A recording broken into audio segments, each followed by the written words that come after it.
পাতাটা বাটা হলো, এবার তেলে দেওয়া হলো সেই পাতাটা। এবার এটাকে অনেকক্ষণ ধরে নাড়তে হবে। এর মধ্যে একটু হলুদ, একটু লবণ,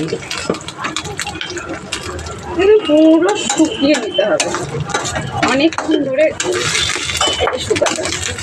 এটা অল্প আঁচে আস্তে আস্তে করতে হয়।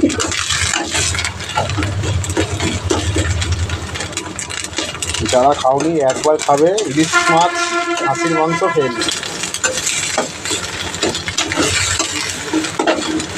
পেট পরিষ্কার হয়, পেটের জন্য খুবই।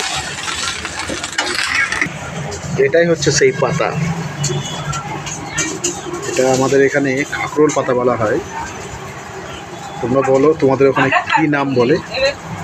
এটাকে আমরা এখানে কাঁকরোল বলি। অসাধারণ খেতে হয়, যে কোনো জায়গাতেই পাওয়া যায়। এটা পাতাটা কমে যাচ্ছে, আস্তে আস্তে কমছে। ঠিক আছে, এটা যতটা মানে এরকম আছে করা যাবে তত কমে যাবে, এটা যতটা আছে মানে শুকানো যাবে ততটা ভালো হবে, এর যেন মানে রসটা না থাকে।